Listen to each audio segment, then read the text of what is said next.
A Mustang stallion runs wild and free across a meadow in the Pryor Mountains of Montana. He carries the blood of ancient Spanish ancestors and the heritage of the American West. He runs into the wind to join a group of fellow bachelors in a mock fight, preparation for his climb up the social ladder. Notice the unusual markings on these horses, the solitary stripe down the back, and the tiger-like slashes on the legs, both signs of an ancient ancestry. These bachelor stallions are part of a small herd living on a remote federal preserve on the Montana-Wyoming border. This ruggedly beautiful area is called the Pryor Mountain Wild Horse Range and is home to the Mustangs on the Mountain.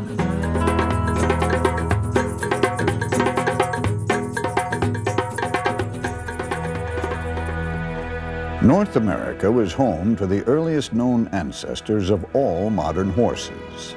Fossil records from ancient horses have been found dating back some 60 million years. Thousands of years ago, these ancient species probably crossed a land bridge connecting to Siberia. From there, they made their way into Asia, Europe, and Africa. And that was fortunate, because for reasons scientists cannot completely explain, the precursor to today's horse died out in North America about 12,000 years ago. While North America's earliest humans probably lived without horses, people living in what is now the Ukraine domesticated horses about 6,000 years ago. The Spaniards later crossbred horses from Africa and Egypt with Northern European breeds. The fruits of European horse breeding were returned finally to the New World when Columbus landed on the Caribbean shores. Eventually, Spanish conquistadors brought horses to the North American mainland, where they were used throughout the Southwest. Later, horses were introduced to American Indian tribes. At one time, North America's most accomplished horsemen could be found among tribes like the Navajos, Apaches, Sioux, Comanches, and the Crow. Many horses escaped from the Native Americans, the Spaniards, and the European settlers. These horses formed the wild herds that roamed the western landscape, numbering in the millions by the mid-1800s. By the 1930s, only 150,000 horses remained on public lands in 11 western states. Great numbers of horses were used and destroyed in the Boer War in South Africa and in World War I. Many others were domesticated for farm and ranch labor. Wild horses were valued as a meat source for both human and pets. Beginning in 1934, the federal government authorized the removal of horses from the public range, and over 100,000 were removed by federal agencies and Mustangers over the next 20 years. Congress began to stop the extermination of wild horses in 1959, and eventually passed the Free-Roaming Wild Horse and Burro Act in 1971. Under the act, the Department of the Interior's Bureau of Land Management began to manage wild horses living on the public lands. The Reverend Floyd Schwieger has lived in Lovell, Wyoming for more than 30 years. When his wife died in 1968, he found solace in the Pryor Mountains. It was there he encountered the band of wild horses, and a lifelong passion to preserve them began. Reverend Schwieger was at the forefront of the effort to establish a wild horse range.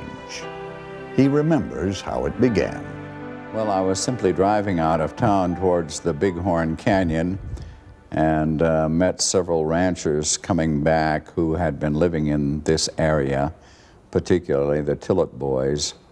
And as I encountered them on the road, I had asked them about whether there were any wild horses in this area. And one of them, as I recall, simply pointed up to the rocks, and there stood a stallion and his harem on a hillside. And that was my first encounter with the Pryor Mountain wild horses.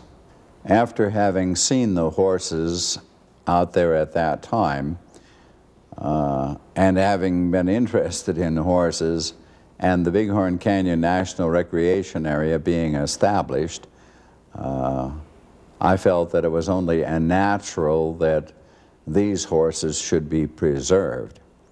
And so I spoke to the Tillett boys, and they were looking for someone to help them in preserving these animals. And so we organized a little tour to go out there, really led by Lloyd and Royce Tillett at that time, and we had invited a few other local people along and the newspaper reporter. And from then on, I don't know how the word got to the Denver Post that fast, but they immediately sent a reporter out here. He interviewed Bess Tillett, who was about 83 years at that time, and had her picture on the front page of the Sunday Denver Post. And it was a striking picture, pictures of Lloyd and Royce. And of course, immediately, attention was called to this range war, as it was called, throughout the United States. And thousands of letters poured in, literally, to the governor of the state of Wyoming and also to the Bureau of Land Management, asking them to preserve these horses.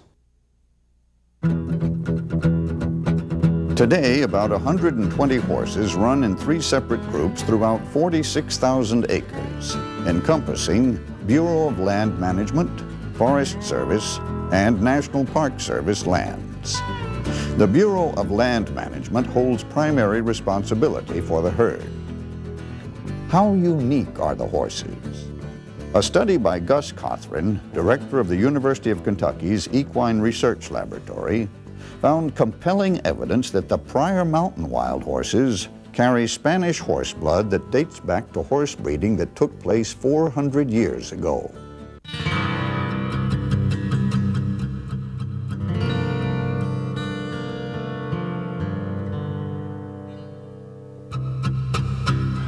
In a harsh landscape like the Pryor Mountains, survival is a constant concern. Each season of the year produces the extremes of weather. The adaptability and resourcefulness of the horses is tested to the limit.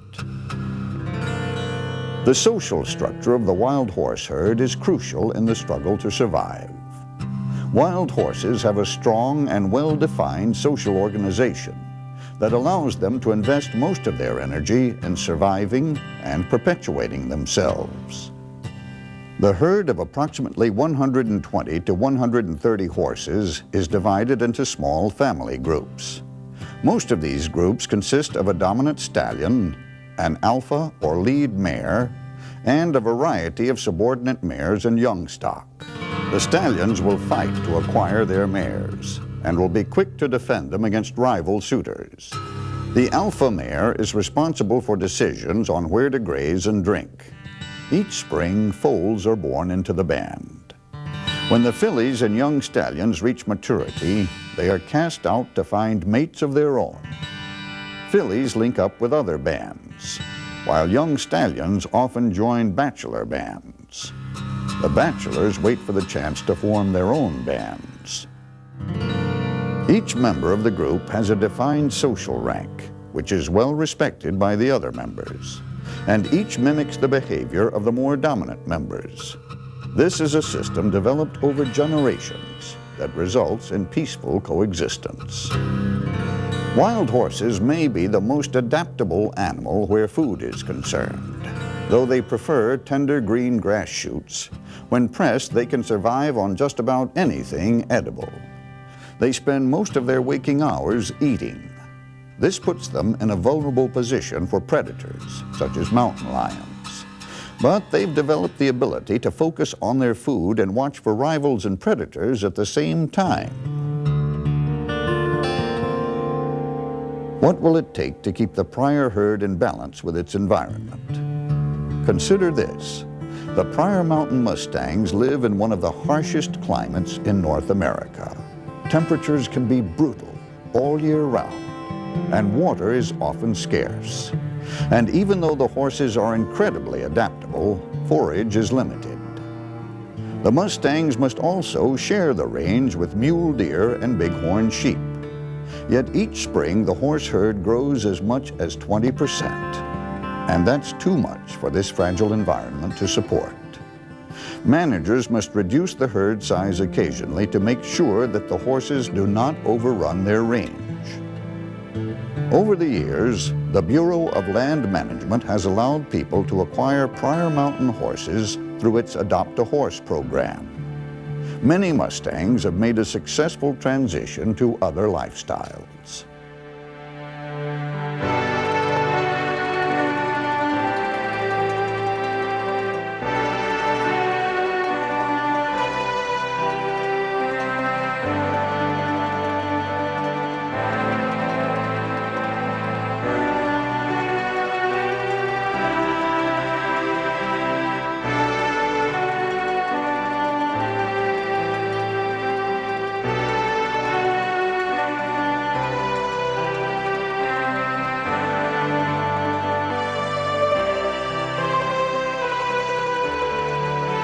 The Pryor Mountain wild horses are unique among the nation's 50,000 free-roaming horses, gallant symbols of the Old West and the Spanish explorers of so long ago.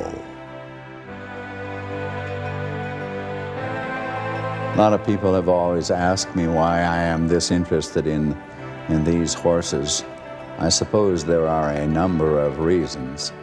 Someone once said that if you have a hobby, it must be a hobby that completely consumes you. Otherwise, it isn't too good. But when I go up in the Pryor Mountains and view the horses in their natural and their wild state, it gives me a kind of a diversion and a relief that is truly valuable to an individual. I've simply gotten a lot of pleasure out of going up and viewing the horses. And I know that there are other people too. There is a freedom which these horses show and exhibit.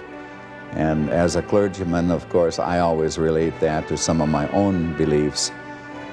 The freedom that I have found in Jesus Christ as my Lord and my Savior. There is something akin to that in my beliefs. The Pryor Mountain wild horses have roamed these lands for at least 100 years. And if we take care of their home, the fragile alkaline soils, the delicate desert plants, the red-colored hills, all of which the horses need to survive, and if land managers keep the herd at a reasonable size, all of us can continue to enjoy these spirited creatures, these Mustangs on the mountain.